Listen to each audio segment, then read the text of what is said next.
Hey guys, welcome back to my YouTube channel. Thank you so much for being here. You guys know I love to cook. So on my Instagram, I asked you guys if you'd be interested in me doing a food blog, and a bunch of you said yes. So I'm going to work on that, I promise. But for today's video, we're going to be doing a cook with me video. So I'm going to show you everything that we have on this plate. We have some Beyond sausages, Beyond burgers, zesty pasta salad, and eggplant parm. Alright guys, let's get started. So the first thing I'm showing you guys are all of the vegetables that I washed and prepped. We are going to be cutting up some tomatoes, jalapenos, onions, and zucchini. And look at these eggplants, y'all. These are from our garden. So we have a community garden in town, and this was our first year growing eggplants, and I gotta say, they were super tender, super sweet. You want to get the ones that are not too big, because the bigger they are, the more seeds they have and the more bitter they will be. Just be careful though, when you touch the stems, they have thorns on them and they hurt, so just be careful. So what I'm doing is I am just going to peel these. I don't like to have a lot of peel on my eggplant because I find that it makes it really bitter. So what I'm doing is I just peeled them. I'm cutting them into about 1/2-inch slices, and now I'm just going to put them on a baking sheet covered in paper towels, lay them in a single layer, and then I'm going to sprinkle them on with some salt. This is going to help to draw out all of the water from the eggplant so that when you fry them, they're not this big giant soggy mess. It also helps to act as like a sponge so it absorbs flavor better. And now I'm just slicing up an onion because I'm going to have some caramelized onions for the sausages. And I'm cutting up this zucchini, also grown from our garden. I'm just chopping that up, and I'm also chopping up 4 jalapenos. You guys don't have to use 4 jalapenos. You can use whatever you guys want. All the recipes will be in the description box, so please feel free to adapt to however you like. Now I'm just cutting up a tomato. I'm just going to throw in a 1/2 of an English cucumber. I love English cucumbers. And now I'm going to make the dressing for the pasta salad. So for the zesty pasta salad, you'll need a package of the Good Seasons seasoning mix. You can use whatever type you want. I used the garlic and herb for today. And then I'm just adding some Dijon mustard, olive oil, water, and vinegar. I'm just following the directions that are on the package of the seasoning mix. And I use a mason jar because I just shake it up and put it in the fridge, and then when I need it, it's done. So now I am just adding the zucchini and jalapenos into a pan with olive oil, cooking them. I only use one pan this entire, well, I'm lying. The pasta, I had to use a pot of water, so that's 2 pots, but I only mainly use 1 pot for cooking, or 1 pan for cooking. It's less cleanup, and everything's going to end up in the same place, so it really shouldn't matter. So while the onions are cooking and the pasta is cooking for our eggplant parm, well, our pasta salad, we are going to make our eggplant parm, and we're going to bread it. So here I have some flour mixed with nutritional yeast and spices. In a couple seconds, I'm going to show you guys all the spices that I use. In that other plate next to it, we have some almond milk mixed with cornstarch and nutritional yeast. And I also put nutritional yeast in the breadcrumbs. I'm using panko because I find that it has a better texture than the Italian, and I like a better crunch. So I'm just mixing all of that up together. So here are the spices that I use. I use these literally every single day. You have to season your food, you guys. It's like the main tip I can give you is season your food. People don't want to eat unseasoned food, and it's really sad because I've been to like a lot of places that have really bland food, and if they just added just a little bit more pepper or a little bit more salt, so just season your food if you can. And here I am just dipping everything in. I start with the flour first, and then I dip it into the almond milk, and then I dip it into the breadcrumbs. So now I'm just going to cook it in that same pan that we cooked the zucchini, jalapenos, and onions in. Added some more olive oil. You will need olive oil. So if you guys don't like cooking with a lot of oil, this recipe is probably not for you. But I just cook them until they're nice and golden brown. And then you just want to drain them. Like just put some paper towels or paper bags onto a paper plate and just drain some of the oil off. Here I am just cutting off some corn on the cob from the other night.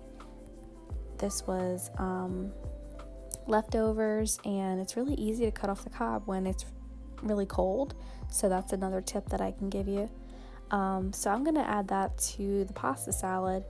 Sorry this video is kind of like all choppy and like I'm jumping all over the place, but that's how I cook.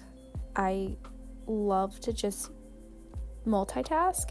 So while things are cooking, I am working on the next thing. That's just how I cook. Alright, I'm going to set that aside, and then when the pasta is ready, we'll finish that. But now I'm just going to assemble everything for the eggplant parm again. And I just sprayed this 9x13 with some canola oil spray.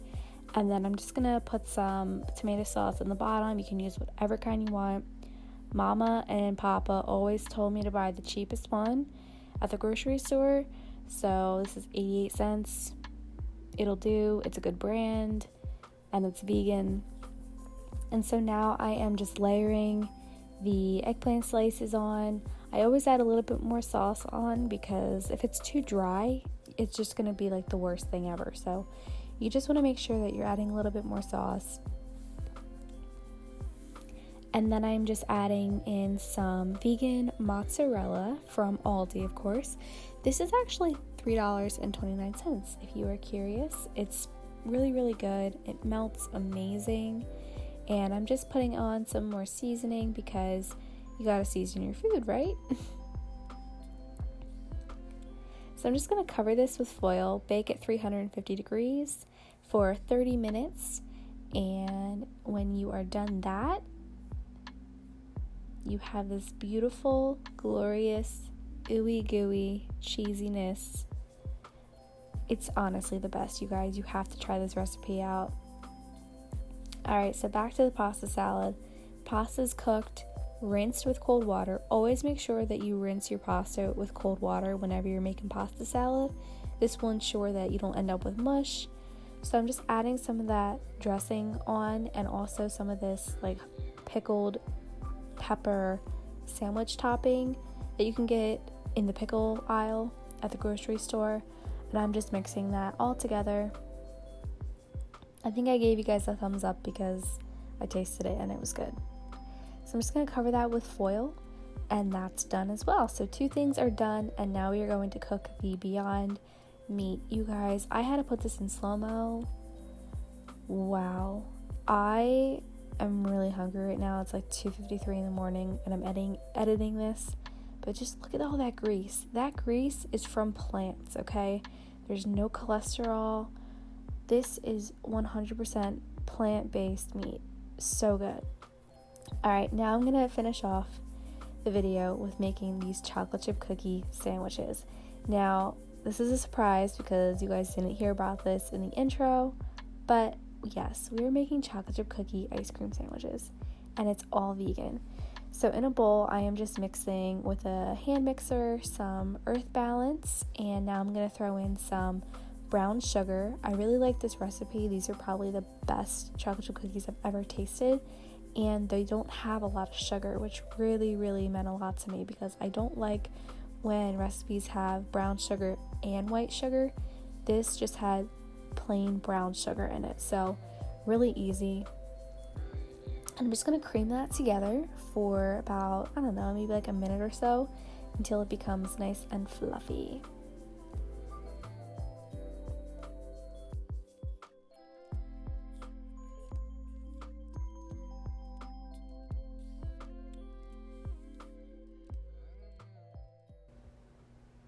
So now I'm adding in some vanilla extract, and I actually made a flax egg for this recipe, but it's really, really simple, and I will have the recipe for that in the description box below as well.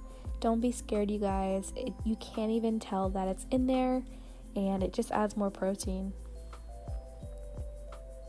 So just mix that until that's all creamed together, and now I'm just going to scrape down the sides to make sure that we get all of that deliciousness.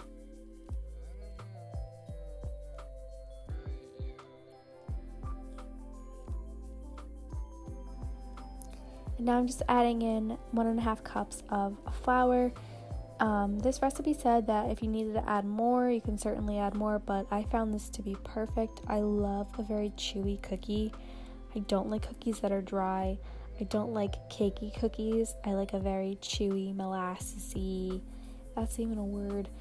Those are the types of cookies that I like, and this is exactly how you got this. So I'm adding in the flour. I'm also adding in some cornstarch. You guys can see I'm not even measuring. This is how I cook. If I'm being real, I'm being real in this video. I'm giving you guys all my secrets. And now I'm just adding in some table salt, also known as regular salt, and baking soda. That I always measure because that can really affect your recipe.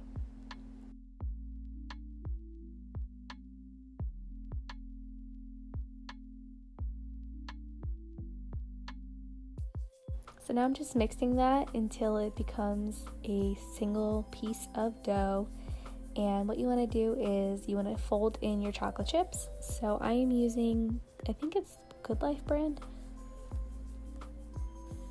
I'm using their mini chocolate chips, and these are 100% vegan. Oh, Enjoy Life, sorry. Enjoy Life vegan chocolate chips, and I'm using the mini ones. I love mini chocolate chips, you guys, and they're perfect for when you're making ice cream chipwiches because they're the little ones that roll around the sides. So I'm just folding this. The recipe said to chill the dough for 30 minutes before baking, but I did not care and I just wanted cookies. So they came out perfectly fine. As you'll see from this clip until the next clip, you'll notice how darker they got just by sitting out and how flatter they got. So they look a little bit big, but they shrink a little bit and they also flatten out. So in this next clip, you'll see that they are so perfect and chewy and just amazing. And now I'm just adding a slice of vegan ice cream. This is from Aldi. It's the vegan vanilla ice cream, and I'm just kind of spreading that out to the edges. You guys can slice the ice cream carton if you have a really sharp knife. Just be careful though. I used a serrated knife, which probably wasn't the best idea. So what I did after this was just scoop the ice cream onto each cookie, and then I just pressed it down.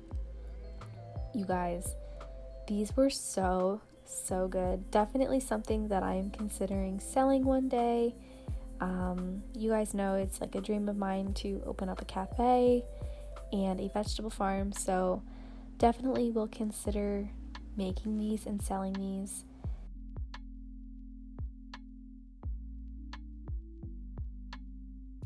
So now I am just rolling on the sides the mini chocolate chips, and they are done. So I'm just going to repeat the same thing with the next few cookies. To store them, I'm going to show you guys how I'm storing them. Basically, I just get a sandwich size Ziploc bag, put the sandwich in, and then put it in the freezer, and you're good. Alright guys, so that is everything for dinner tonight. It was so amazing, so delicious, and I hope you guys enjoyed watching this video. Please give this video a thumbs up if you enjoyed it, and please let me know in the comments what you would like to see next. I really love cooking, and I always want to share my recipes, so I'm definitely going to start a food blog. But my dad also really approved of the chocolate chip cookie sandwiches, so I wanted to include him giving the thumbs up. Thank you guys so much for watching, and I'll see you guys soon. Bye!